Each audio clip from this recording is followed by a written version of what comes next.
Доброго всем времени суток, добро пожаловать на канал Таро Гадание Инфо. Благодарю вас за то, что вы со мной, за вашу поддержку и лайки, подписки. Спасибо вам. Тема сегодняшнего расклада. Хотела коротенький раскладик сделать, что происходит в жизни загаданного мужчины. Специально не буду спрашивать, что там, в чем, что выйдет конкретно. Просто, чтобы вы должны знать, что у него в жизни там происходит. Какие замечательные изменения там происходит, может что-то не очень хорошее.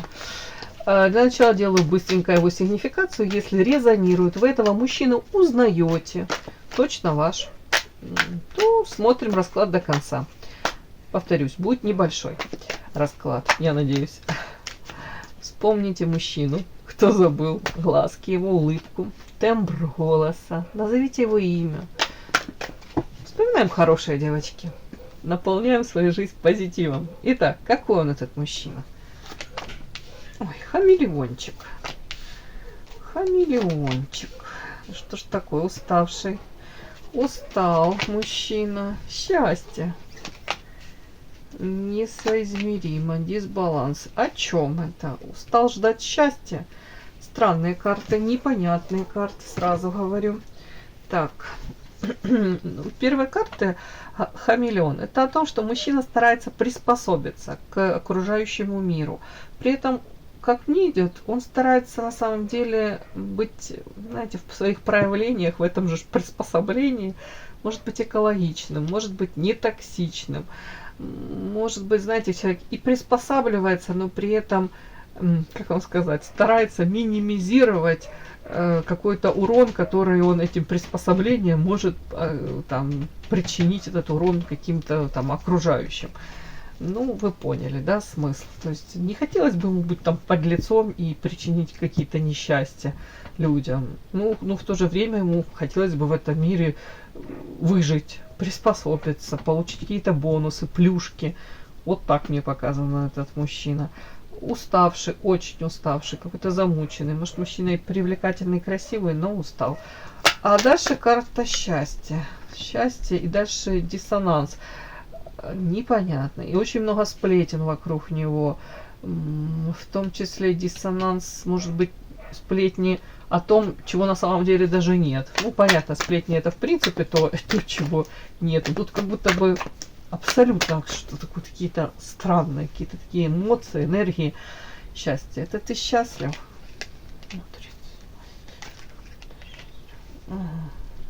Личная жизнь, выбор, понятно, влюбленный, тупик.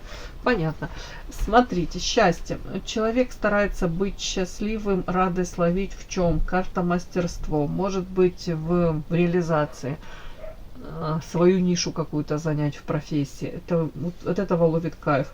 Карта солнца. Максимально сюда вкладывает энергию. Если есть детки, в детках радость ловит, счастье ловит в детках.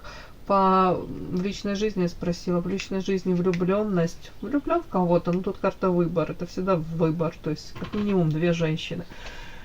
Может, выбор из двух женщин и какой-то в конце тупик. Тупиковая ситуация это в личной жизни.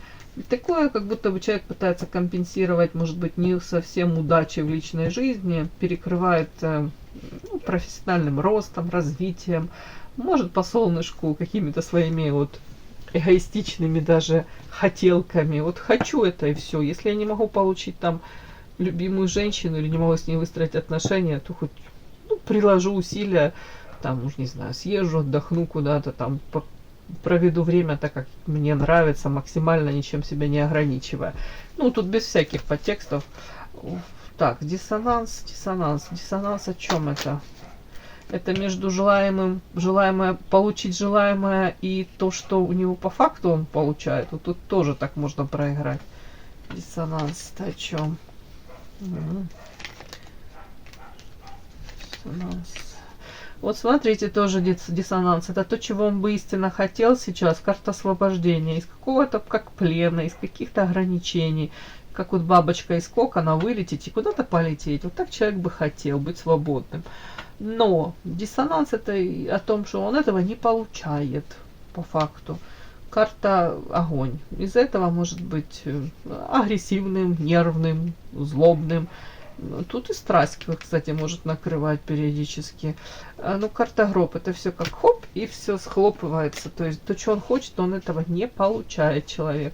Сплетни вокруг него огромное количество. Это о чем? Ух ты! Ему могут приписывать страстные романы. Тут на стороне что-нибудь такие вот, какие-то похождения. Рассказывать, какой он тут страстный, такой интересный мужчина, импозантный. Но при этом по карте воин он разрушает, он может сам эти связи как обрубать, разрушать, не созидает. То есть по этим сплетням, вот исходя из этих сплетен, то можно так судить, что могут рассказывать, что он там у него и с той связи, с той была, но он таким каким-то образом сам это все разрушал. Мягко говоря, он не держится ни за женщин, ни за связь. Получил, нравится, не нравится, будет по-моему, не по-моему, разошлись. Мягко говоря, это так я еще сказала. Вот какие-то такие сплетни. И вообще, я рассказываю, будут приписывать ему, вот, что он по карте воин, ну, такой, скорее занят работой, заработком, там, продвижением по карьерной лестнице. При этом, если какие-то связи такие, то они могут быть яркие, но как вспышки, но не длительные. Почему-то вот такое мне сейчас высветилось. Подпишись на канал и поставь лайк. Не стесняйся. Так, если похоже что-то на вашего, смотрим товарища, на вашего прекрасного мужчину. О чем вообще смотрим? Что происходит в его жизни сейчас? Основное. Там уже чуть-чуть показала. Так, что происходит сейчас в его жизни? Покажите. Все подряд будем читать. Возьму эротических еще. 2. Пусть будет. Так, что основное в его жизни сейчас происходит? В жизни загаданного вами мужчины. Что происходит в его жизни сейчас? Может быть, там что-то буду уточнять. Ну, не хочу длительно делать рассказ. Ой, и рассказ, и расклад. Что происходит в его жизни сейчас, в жизни этого мужчины. Основное, что происходит. И давайте я такую еще одну карту прям перевернуть захотелось. Итак, смотрим, да, что сейчас происходит в жизни этого мужчины загадного.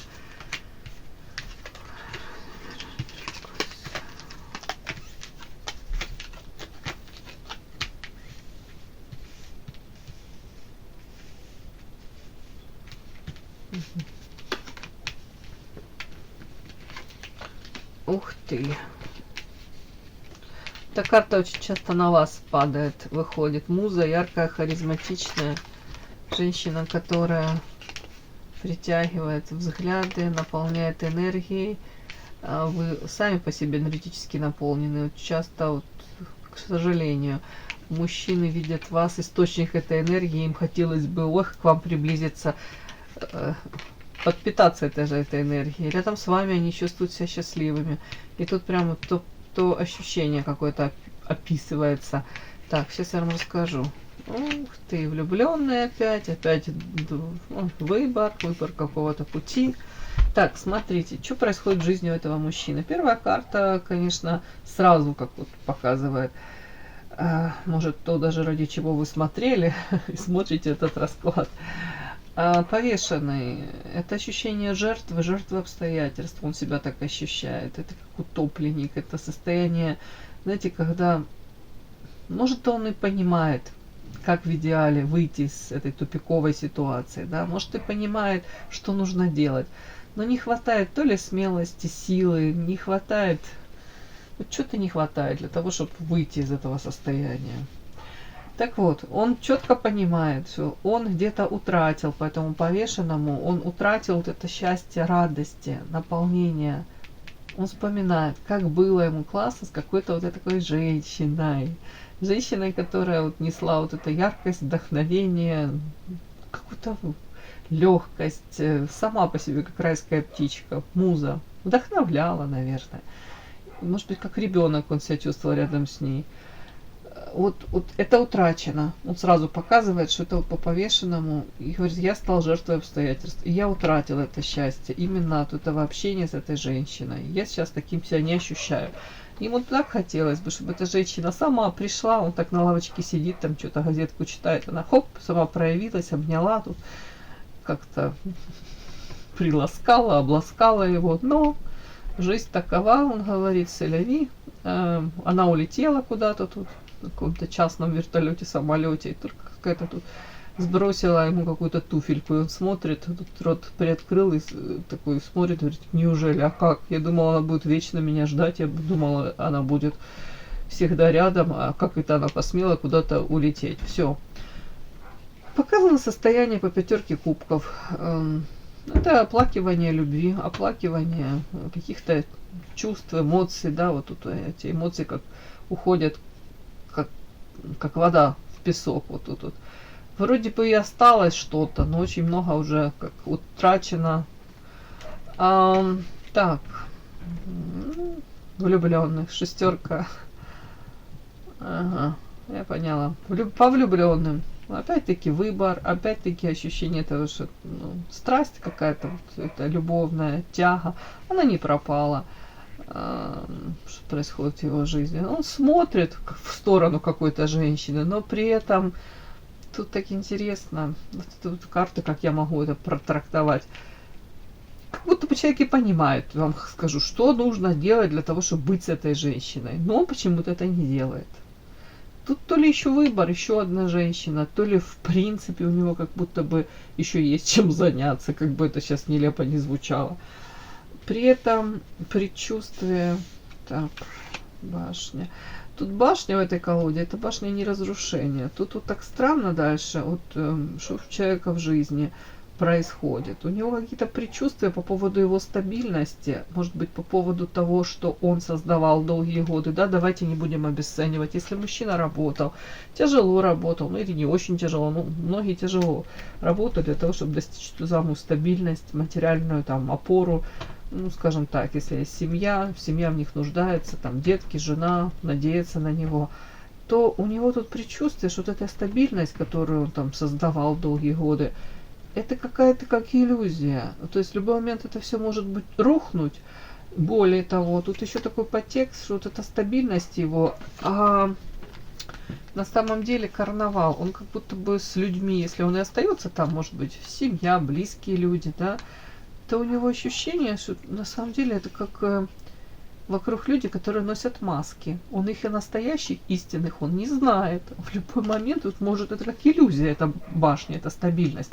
Эта башня может разрушиться, на самом деле, в любой момент. Но при всем при этом, что происходит в его жизни, вот смотрите, при всем при этом, у него какие-то нерешительности, какие-то нерешительные попытки, может быть, изменить что-то, он и предпринимает, даже не предпринимает, это вот показано, что он как будто бы думает об этом. Это как женщина, видите, карта нерешительность. Вот она думает о чем-то, пишет, да, тут, потом комкает и бросает этот лист. И опять пишет, и опять комкает и бросает. То есть она не доводит вот этого действия какое-то, желание изменить что-то, она его вообще не воплощает в жизнь. То же самое о нем. Предчувствие есть, что да, что-то я делаю не так. Может быть, этот выбор, который я сделал или делаю, это какая-то иллюзия, это как мыльный пузырь. Но при этом что-то делать он не делает. Менять не меняет. Ощущение есть нестабильности, зыбкости, взаимоотношений каких-то, искренности. Вот тут 100%, как будто бы большой знак вопроса. Он как будто бы это чувствует, да, 5 точкой, что что-то не так. Но при этом продолжает, смотрите, жить так, как живет. Карта приказ, как приказывает себе. Карта так и звучит, приказ. Я приказываю себе жить дальше, я приказываю себе, вот тут карта урожай, собирать тот урожай, который я там посеял, то и пожну. И вот эта карта, она говорит о том, что у него есть что пожинать на самом деле. Может, в материальном плане все неплохо даже. Может быть, даже он говорит, я не хочу терять даже то, что ты время вкладывал, силы, энергии, там, может быть, прикладывал, опять-таки, множество этих сил. Я теперь ну, на законных основаниях собираю этот урожай. Я сейчас приказываю себе жить и собирать этот урожай. Вот как-то так. Ну, я спрошу чисто эмоционально, просто мне прям интересно. Давайте даже на это. Вот ты хорошо, ты приказываешь себе жить, собирать урожай. Может, это в материальном плане тебе есть что собирать, да? Может, оно действительно достойный этот урожай. Но эмоционально, как ты себя в этот момент чувствуешь?